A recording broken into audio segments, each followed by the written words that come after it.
Assalamualaikum warahmatullahi wabarakatuh. Perkenalkan, nama saya Yusuf Wijaya dari Prodi Ilmu Pemerintahan. Pada kesempatan kali ini saya akan menjelaskan tentang proses lahirnya Pancasila secara singkat. Pancasila sebagai dasar negara Indonesia lahir melalui proses panjang yang melibatkan diskusi, perdebatan, dan kompromi di tengah ancaman pendudukan Jepang pada Perang Dunia Kedua.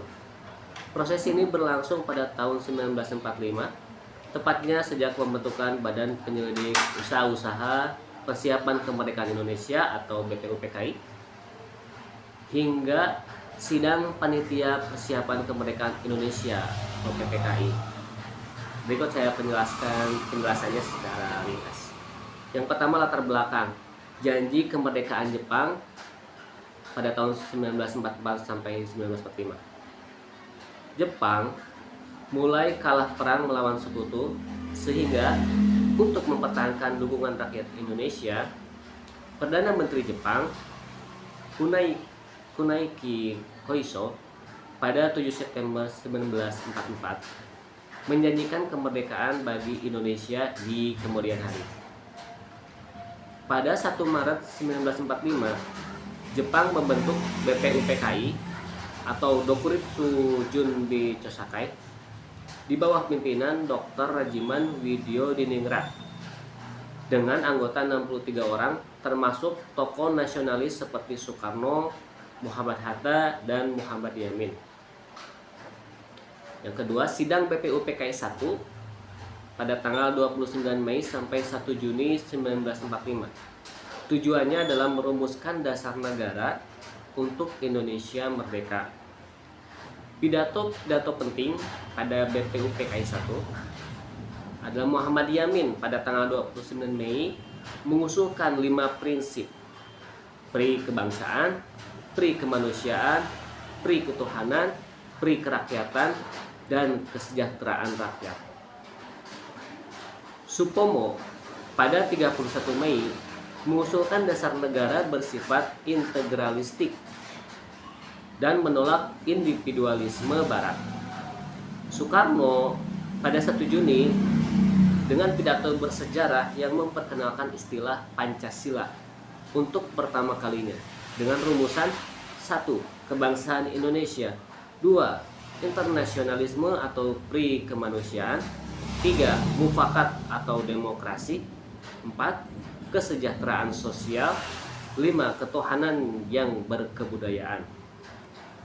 Kemudian tanggal 1 Juni itu diperingati sebagai Hari Pancasila, hari lahir Pancasila. Sidang ini belum menghasilkan rumusan final. Kemudian dibentuklah panitia kecil untuk merumuskan lebih lanjut. Ketiga, masa reses BPUPKI antara Juni sampai Juli 1945. Panitia kecil dipimpin oleh Soekarno membahas rumusan dasar negara. Kemudian pada 22 Juni 1945 dibentuklah Panitia 9 yang terdiri dari Soekarno, Hatta, Yamin, A. Marinis, Abi Kusno Cokro Sujoso, Abdul Kahar Muzakir, Wahid Hashim, Agus Salim, Ahmad Subarjo,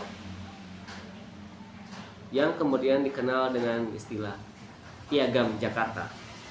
Isi Piagam Jakarta pada tanggal 22 Juni 1945 yaitu ketuhanan dengan kewajiban menjalankan syariat Islam bagi pemeluk-pemeluknya. Kedua, kebangsaan Indonesia. 3. Internasionalisme atau pri kemanusiaan. 4. Kerakyatan yang dipimpin oleh hikmat kebijaksanaan dalam permusyawaratan perwakilan. Dan 5. Keadilan sosial bagi seluruh rakyat Indonesia. Rumusan ini menjadi cikal bakal Pancasila, tapi masih mengandung 7 kata kontroversial, yaitu syariat Islam yang memicu perdebatan antara kelompok nasionalis sekuler dan Islam. Kemudian sidang BPUPKI kedua pada tanggal 10 sampai 17 Juli 1945 membahas rancangan undang-undang dasar termasuk pembukaan undang-undang yang memuat Pancasila. Panitia perancangan undang-undang dasar dipimpin oleh Soekarno mengadopsi rumusan Piagam Jakarta ke dalam pembukaan undang-undang dasar. Rumusan Pancasila masih sama dengan Piagam Jakarta, termasuk 7 kata. Yang kelima, sidang PPKI pada tanggal 18 Agustus 1945 sampai penyempurnaan akhir. Nah, setelah proklamasi kemerdekaan 17 Agustus 1945, PPKI bersidang pada 18 Agustus mengesahkan Undang-Undang Dasar 1945. Kontroversi 7 kata, wakil dari Indonesia Timur Johannes Latuharhi dan kelompok Protestan Kristen dari Maluku khawatir rumusan syariat Islam akan memaksa non-muslim. Dan kemudian Hatta mengusulkan penghapusan untuk menjaga persatuan. Hasil dari kompromi tersebut, 7 kata itu dihapus. Sila pertama diubah menjadi ketuhanan yang Maha Esa. Rumusan Pancasila final seperti yang kita kenal sekarang: 1. Ketuhanan yang Maha Esa, 2. Kemanusiaan yang adil dan beradab, 3. Persatuan Indonesia, 4. Kerakyatan yang dipimpin oleh hikmat kebijaksanaan dalam permusyawaratan perwakilan, serta 5. Keadilan sosial bagi seluruh rakyat Indonesia. Rumusan ini dibuat dalam pembukaan Undang-Undang Dasar 1945 alinea keempat dan disahkan pada 18 Agustus 1945. Proses ini mencerminkan semangat kompromi antara nasionalis, agamis, dan sekuler untuk menjaga persatuan bangsa. Pancasila bukan ciptaan satu orang, melainkan kristalisasi nilai-nilai luhur bangsa dan berbagai pidato dan diskusi. Demikian yang dapat saya sampaikan. Terima kasih. Assalamualaikum warahmatullahi wabarakatuh.